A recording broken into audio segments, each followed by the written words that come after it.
So, good day, friends. This is Dr. Bob Hamilton, and you have tuned in today to the Hamilton Review, where kids and culture collide. Before we start on this conversation with my guest, Jennifer Frey, where I want to say thank you for being here. Thank you for tuning in. It means a lot to me that you take time to switch on my podcast, and I appreciate that. If you like what you hear, pass it on to your family and friends. We're building an audience for the people who come on my podcast, and those people are amazing people, and today is no exception. So, without further ado, I'd like to introduce to our listeners today, my listeners, Jennifer Frey. She is a dean of the Honors College at University of Tulsa in Oklahoma. She's also the mother of six, and she too is a podcaster as well. Her name of her podcast is called Sacred and Profane Love. Um, you have to listen to the podcast to really know what that means, I think. But Jennifer Frey, welcome to the Hamilton Review. Yeah, thanks for having me. Delighted to be here. And likewise, delighted to have you here. So one of the things that I do every time I do a podcast is I ask my guests to introduce themselves. Tell a little bit about your background, where you grew up, the points in your life that kind of led you to what you're doing now, and where you grew up, and just a little bit about who you are. And by the way, and why you have six kids, because I think that's fascinating too. We're Yeah. going to talk about that in more detail as the show goes on here. But Jennifer Frey, I'm turning over the microphone to you. Okay, well, thanks. So my name is Jennifer Frey. I'm a dean, so I'm an academic administrator. I run a college. I now live in Tulsa, Oklahoma, but this is only my second year here. Um, I'm a creature of higher ed, so I've been lots of places. My first job was the University of Chicago. And then I was at the University of South Carolina, go Gamecocks, for 10 years. And now I'm at the University of Tulsa. I grew up in between Cincinnati and Dayton in a town in the Rust Belt called Hamilton, Ohio. You probably haven't Wow. heard. Wait, do you I, know? Yeah, well, I yeah, mean, yes, yes. Hamilton, Dr. Hamilton is speaking to a girl from Hamilton. I think That's right. that's Well, pretty Fort cool. Hamilton, a revolutionary fort, is there. Um, and people really probably have never heard of Hamilton, Ohio, but there's a town about 8 minutes away called Middletown, Ohio, that people have heard about because the vice presidential candidate, J.D. Vance, is from there, and he wrote a little book about it called Hillbilly Elegy. And JD and I have joked before that like Hamilton and Middletown are basically the same place. So if that gives people some context, my dad worked in a paper mill and my mom was an elementary school teacher. I went to college at Indiana University in Bloomington, Indiana, where I discovered philosophy. And I absolutely fell in love with philosophy. It was also at that time that I was baptized, a Catholic. I grew up in a very religiously indifferent household. So I was a nun, demographically None, um, religiously nothing, unidentified. Um, and at any rate, I didn't know that philosophy was a thing that still existed. I guess I thought, they did that in ancient Athens, but like who does that anymore? Turns out there is a career there if you're lucky enough to become a professor, and that's what I did. I sort of fell in love with philosophy, and I've been doing it ever since. Married a philosopher, and married my husband in grad school, and we had 4 kids as grad students. And And then we had two kids when I was a junior faculty. So every child I had pre-tenure. And if you're a woman in academia, you know that that's just totally unheard of because everyone says don't have kids until you have tenure. Um, that was not my path. No regrets. I actually think having kids in grad school is one of the best times you could possibly start a family. You'll never have that much free, unstructured time again. Um, and and it was compatible not only with finishing my dissertation, but getting a great job and having a good career. So I've been very lucky in that my husband and I have been able to find jobs together consistently, which is very difficult to do in academia. It's called the two-body problem. And so yeah, just had a great career, and for the past maybe 5 to 6 years, I've started to do non-academic writing, right? So when you're a professor, the writing that helps you get promoted is in academic journals that no one reads. And of course, I have lots of academic writing, but I decided that I would like people to read my thoughts. So I started writing for public, you know, that's just the general public. And yeah, I've been really gratified, overwhelmed by the response to my writing, and it brings me a lot of joy. And that's exactly how I found you, by the way. So just so you all know, I find my guests by I do a lot of reading, and I read particularly the Wall Street Journal frequently. And Jennifer wrote a beautiful review of three books, actually, which we're going to talk about in a second. But so, by the way, you write beautifully. You obviously know you craft your words very, very well. So, if you were, if you're right, if you were writing for the other articles that you've written in academic journals, if you don't subscribe to those journals, you are touching a very small niche of people or readers. But when you write for the Wall Yeah. Street Journal, you hit like millions of people. So that was Yeah. that was how I found uh, Jennifer.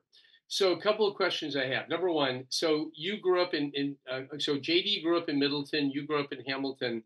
Hmm. Um, Tell me. So I read Hillbilly Elegy. So Uh, did I. I found it to be a fascinating book, and even today, as I consider the meteoric rise of this guy J.D. Vance to being a vice presidential candidate, Yeah. I almost kind of go, is his story real? I mean, it seems like he's achieved a lot at a pretty young age. Is Do you know J.D. Vance? Do you know him personally? So JD and I corresponded when his movie came out, but we've never met in real life. Okay. And so anyway, so let me ask you a question. Is the book real? Is that really the way it is back there? Well, I think the book certainly resonated with me in many respects. JD is younger than me by about 6 years. But certainly the trajectory of Middletown and the trajectory of Hamilton is exactly the same. Namely, they were both manufacturing towns that are in steep decline because manufacturing jobs have by and large left this country. And so the kinds of social ills that he's describing in that book are very familiar to me. And I think, there were some parts of, I mean, I come from an intact family, at least at the time I was living in Hamilton. My family was intact. And so there's not sort of that personal trauma, or I certainly didn't have a fatherless childhood or anything like that. But the addiction and the mental health problems and the crisis, not just of the family but of the communities, is, yeah, it's very familiar to me. Um, and so the book really resonated with me in many ways. And it irritates me very much when people not from that part of the country render judgment about it as if they have any idea what they're talking about. Um, I like the book a lot. Yeah.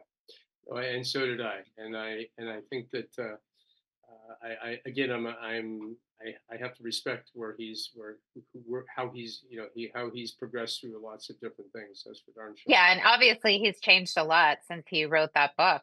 Yeah. Yeah. No. Yeah. Absolutely. So going back to another comment you just made, you said that you had you had all of your children pre-tenure, Yeah. and that there's no you don't want to turn back the clock and do it again. And I find that to be an interesting comment from, first of all, from a woman, because that is something that is really spoken. The very opposite is kind of what's out there in the culture, the atmosphere. And I actually do. I listen. You know that we shared before this conversation. Right now, we shared that we had children at a young age too. And Mhm. you're absolutely right. I remember that I was in my senior year of college, my undergraduate days, and you're absolutely right that you have, even though you are going to class and you have finals and you have to do homework and all this kind of stuff, you do. I would come home midday, because my lectures were in the morning. I would come home midday and I would play with my son, and we would. Uh-huh. I didn't play hours and hours and hours because I did have to buckle down and study, but there's that sense of we spent a lot of one-on-one time together, and you make a very powerful point that it doesn't have to be one or the other completely. um, Yeah, what, can you elaborate yeah. on your thoughts about this? Well, and my perspective is, a little bit gendered because I'm sure I don't need to tell you, you're a pediatrician, but like women, do bear special burdens when it comes to childhood. I mean, we have to gestate the child and give birth and breastfeed and all of that. But I think the thing that strikes me looking back, and the thing that irritated me at the time, was just how much women are taught to fear their fertility, right? Like it's just gonna hold you back. It's gonna prevent you from your goals. And you're kind of spoon-fed this narrative. And at any rate, I just wanted to push back against that, and be like, no, I'm not quitting. This isn't like the end of, philosophy for me. And this is fine. And what I found is, because I was the first graduate student in my department ever to have a child. So nobody like knew Wow. what to do with me. And I would bring my baby. I gave a talk, Sebastian, who's now a freshman here at TU. Sebastian was like 5 months old, and I was giving a talk on Leibniz. And I had him under the lecture table. He was asleep. I mean, babies sleep, right? Uh, and that was just the kind of thing I was going to do, right? I Yeah. was like, I have a baby, and there he is, and I can still give a lecture, and I can still teach, and I can still write a dissertation, and I can do these things. Like my brain still works. And what I also found is that necessity truly is the mother of invention. And I got more done in the 2 hours I had than my friends who had 8 hour stretches. And they were like, "How do you do it?" And I was like, "I have to." Yeah. I'm insanely productive because I need to be.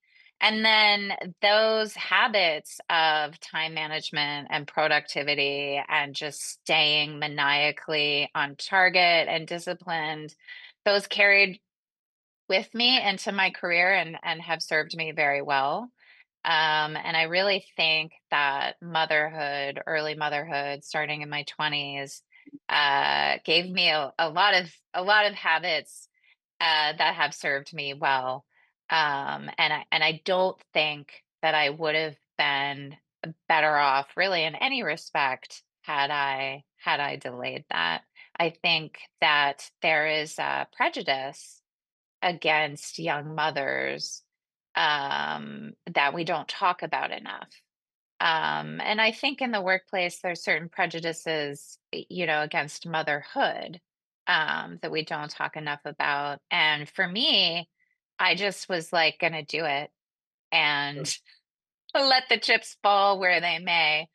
Um, and and I know for a fact that I changed minds, right? At least where I was, that people sort of saw it changed what they could imagine a female graduate student could be like. And I think that's good, right? People actually I have limited listen, though. imaginations. Yeah.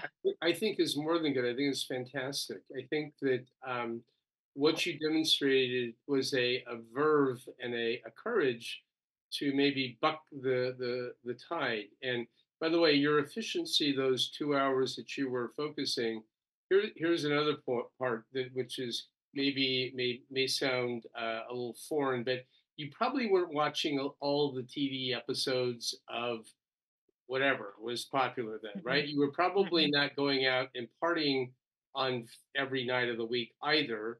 No. I hope that you had a little bit of free time. You clearly had free time because you kept on having a lot of kids. So there's a little bit of free time. So, but anyway, the point is that I think that that this idea, this, and I'm going to use this as a segue to your article you wrote in the journal here. But you mentioned the word fear of fertility. That is a profound thought because fear of fertility, by the way, is nothing new. This is historically women have been afraid of getting pregnant and bearing children historically because this is pushes women's bodies to the max. And Mhm. we before we had modern medicine, before we had anesthesia, before we had C-sections and ultrasounds and all of the stuff we have today, to get pregnant was you were kind of taking your life into your hands a little bit. So Yeah. fear of fertility is not a modern phenomenon. It isn't a cultural phenomenon. It is actually physiologic, and women historically knew that their auntie passed on the prairie when she gave birth to a child, or a stillborn child or whatever. Or she bled. There are a lot of things a lot of stories out there. But I think that in the culture today, fear of fertility really is now based more on occupation. And um, any thought about that? Yeah. I mean, I think a lot of it is um, fear of the burdens, right? The fear of, because babies are burdensome, right? Yeah. I mean, they are. You're not going to get a lot of sleep. It is quite taxing. I did natural childbirth and it hurts really bad. It's not pleasant at all. Um, but I think the big, deep existential fear is fear of the loss of autonomy, fear of the loss of control. Um, and that I think is the fear that holds a lot of young people back from um, really both marriage and parenthood. Yeah. Because in both of those cases, you have to give up, right, your control, because you're now sharing life with other people, and other people are burdens, right? Right? Like, spouses are really fun and awesome, but they also get sick. They also might not get a job at a university where you got a job where you really want to go, or I don't know, people age, like they're not as right, they're not as attractive as they used to be. I mean, marriage, like parenthood, involves uh, developing perspective taking in which the other person and the other person's needs and desires become part of your own sense of yourself and your happiness. And that, I think that is scary to people. I mean, I've heard so many women say this, but men too. I think men are more afraid of marriage. Women are more afraid of kids. But it really, at its root, it's the same fear. It's like, I'm no longer going to be in control, right? Yeah. And I am going to have to take on the needs and burdens of this other person. And that's really scary to people. Um, and to a certain extent, I totally understand that. But I think what people need to see is that um, it's actually very beautiful to give up your need to be in total control of your own life, in part because you're not actually totally in control. That's an illusion anyway. But the beauty of love itself, right?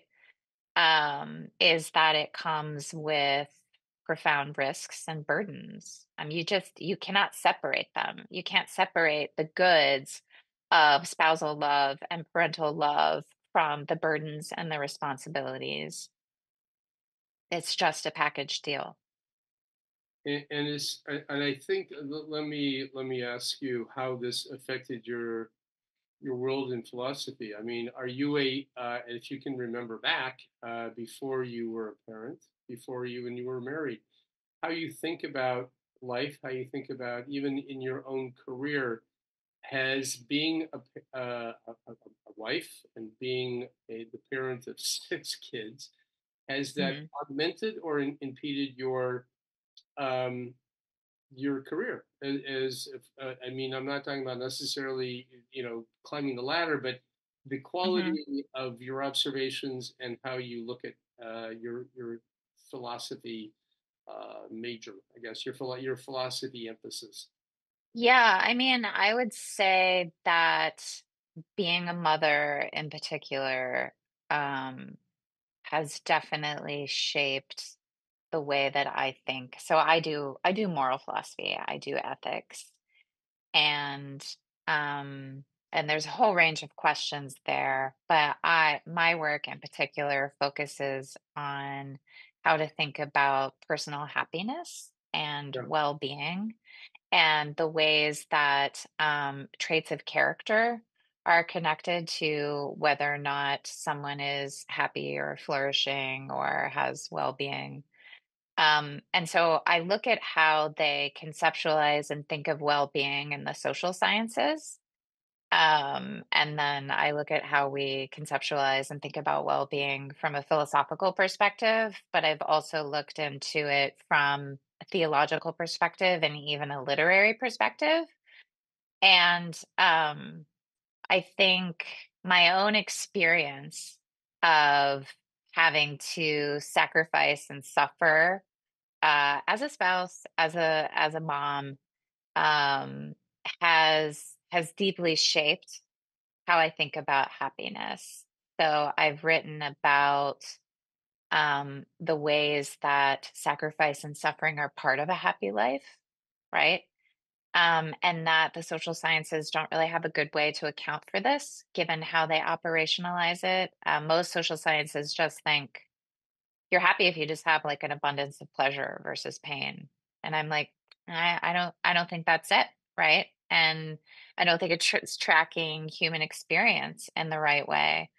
So let's look at examples of lives, maybe from literature, maybe from history, that put pressure against this idea.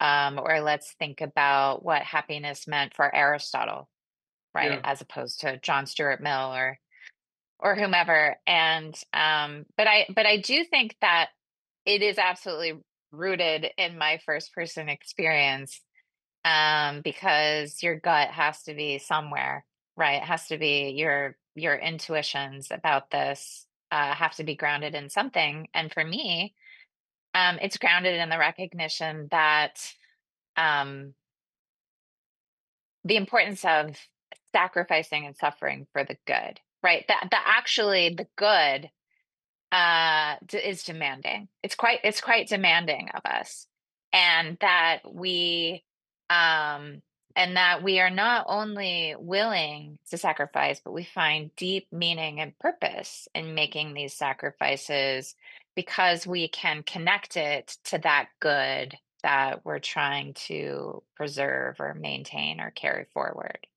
or create.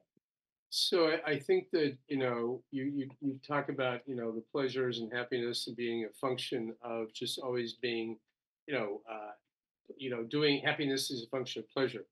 My Hmm. observation, and my life is intimately involved with families day by day.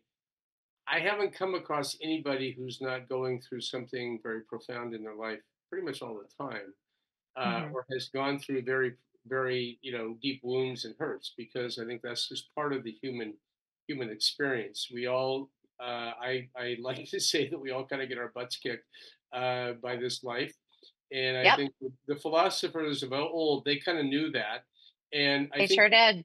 part of it is how we deal with those challenges and deal with the pain that we have to do, to have to that we encounter.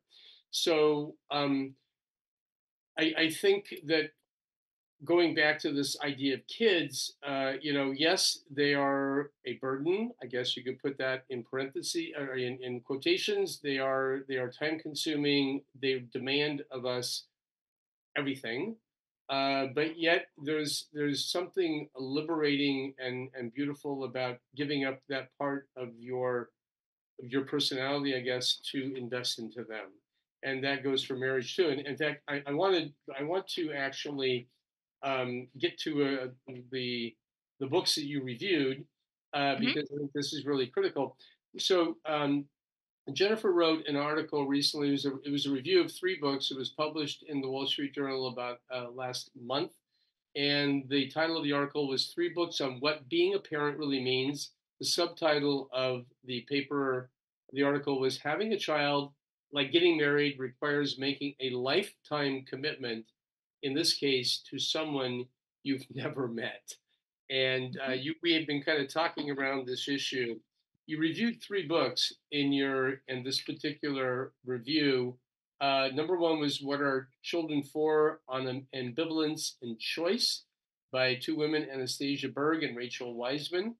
The second book you reviewed was by Natalie Lampert, which was called The Big Freeze, about women who were kind of deferring their fertility. And finally, a book, Hannah's Children, The Women Quietly Defying the Birth Dearth.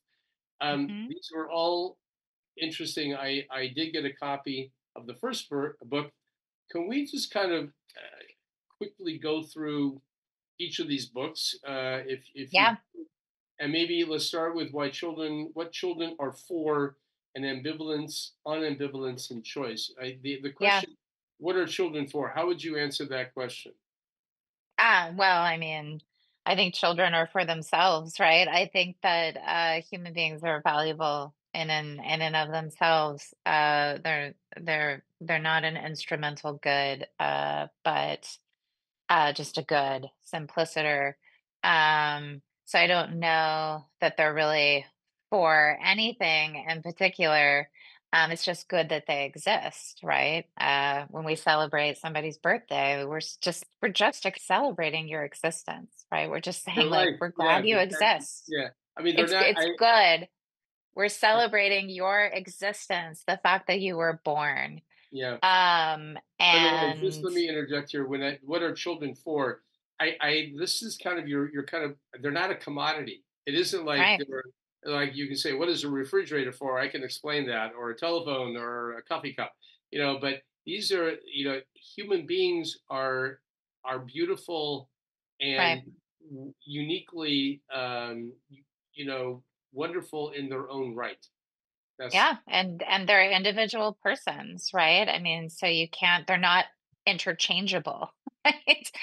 It's not like if you lose one, I'll just get another one.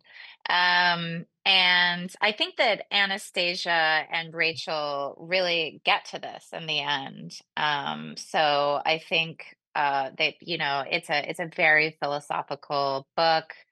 I think it takes a lot I mean, I'm a philosopher, so I loved it, but I think you have to have that patience to really digest a lot of literature and a lot of arguments. But where they land is a very interesting place. And they say, look, if you want to know the value of children, you really just want to know the value of humans, right? I mean, there's no, it's like, why would we make more of ourselves?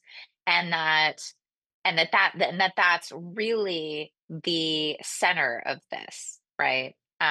This question of whether or not to have children is really a question about the value of human beings and of reproducing ourselves in that larger sense. And I think that they land, and they're both very secular women, highly educated secular women. But they land in this kind of very interesting Dostoevskian place where they're like, even though the world is broken and we all recognize the crooked timber of humanity, um, life is beautiful. Yeah. uh, life Yeah. is beautiful, and it's a problem if we can't see this anymore. That life is beautiful, that life is good, that this is a project that if we can no longer see this, if we no longer want to carry ourselves forward, we've sort of lost contact in the goodness of ourselves. So I think that's a position that's where they ultimately land. And I think it's a little bit surprising and also really compelling. I think and one reason why I think it's compelling is because it's not coming from an explicitly religious place. And not that it would be less compelling if it were. I just think it's a little bit more surprising for that reason. And it's hard fought, and it's not sentimental. Yeah. It's not sentimental at all. And for that reason, I think it's pretty powerful. So that's like a very sort of philosophical, high You know, theory kind of book. and I think Um, I think the fact that they are coming from a secular view, you're right. I think that does say, hey, listen, it's kind of like the atheist who thinks that people should go to church. You kind of go, that's interesting. You're an atheist, but you think people should go to church for other yeah, reasons. But I want to kind of side do a little bit of a side glance here and talk a little bit about the idea of children in general and the idea of fertility, because one of the things that you mentioned in your article is the fact that our fertility rates in the U.S. are down to the lowest level we've ever been at yeah, historically, and they're definitely below replacement. The number is 1.62 is our fertility rate. You have to have 2.1 or above to actually keep yourself. yeah.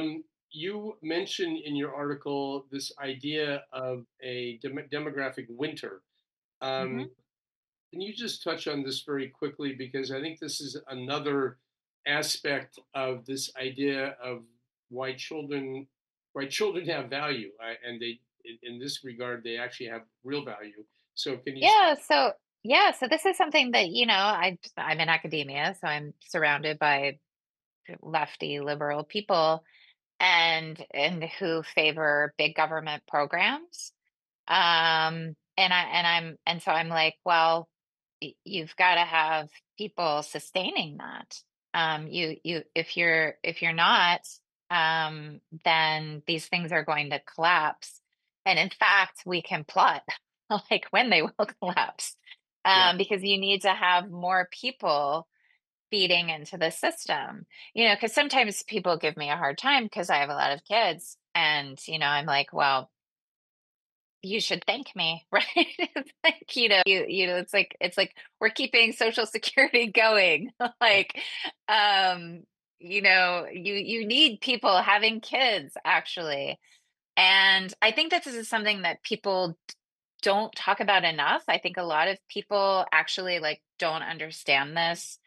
Um, and but it's actually really critical, because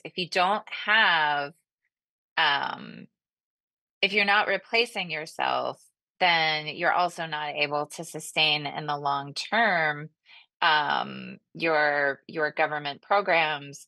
But then there's also the fact that young people will bear tremendous burdens of caring for the elderly. So we see this already starting to happen in countries like Japan. I think pretty soon we'll see this in South Korea. in Greece, etc. So there are lots of companies that are, or sorry, companies. There are lots of countries that are a little bit ahead of us. The Yeah. thing that's interesting about the United States is that for the longest time, people were like, Europe and lots of Asia has been like below replacement for a while, but like America just keeps going. But America's fallen off a cliff as well. And that's new. So I think there's probably an interesting story to be told. I'm sure it involves COVID a little bit about why that's the case. But we're not seeing rebound. In fact, it seems to just keep getting lower every year. And if we look at statistics of where people's preferences are, and for younger millennials and Gen Z, right, their preferences are not in favor of children at all. And so we don't really have any reason to be encouraged that our current demographic trajectory is going to change very much. Now, it's controversial whether or not you think that government sort of pro-family policy is going to move the needle. There's a lot of evidence that it doesn't. So, for example, we can look to Nordic countries and European countries that would like give you $40,000 for having a kid. And I'm like, wow, I could have really used that. But That would amazingly, have been $250,000 for you, kid. yeah, I know, right? I'd be living large. It's not really moving the needle. Yeah. And that's fascinating. And that's really what Catherine Pekalik is talking about in her book, Hannah's Children. She's talking about the fact that she's an economist. Um, and she is also a mother of eight. And she's very interested in women like her, right? Who are having five or more kids. So that's her cutoff. You got to have five or more kids to be bucking these trends. And she goes through a lot of data to try to prove that pro-family policies are clearly not the answer. She's like, so if we want to know how to fix this, we have to talk to the women who are like having kids. Like, what, why are you doing this? Um, and so she interviews, I think, 55 women from all across the US, different demographics, different income levels, different religions. Some of them are secular, although most of them are religious. So, sort of a common theme. It's like a lot of the women who are having children in big numbers are pretty devout, um, Christian or Jewish, or something like that. Um, Although not all of these women were born religious, a lot of them convert later in life. But she sees like an obvious connection between religious practice and being willing to take on the sacrifices of having a large family, right? There's the sacrifices of motherhood, and then there's the sacrifices of having eight children. And I think we all know that there's a difference there. And so where she sort of lands in that book is she thinks, well, if you want to solve the birth dearth, you should be investing in religion because it's religious people.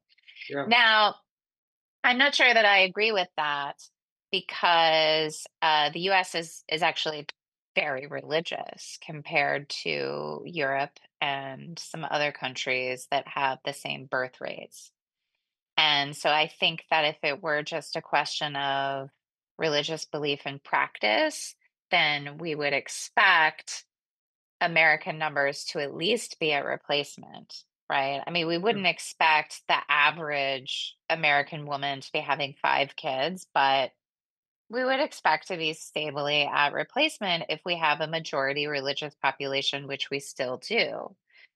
But that's not the case. So I'm just not sure that really touches it either. I mean, it's clear there's some connection, but I just don't think that the problem is that easy to solve.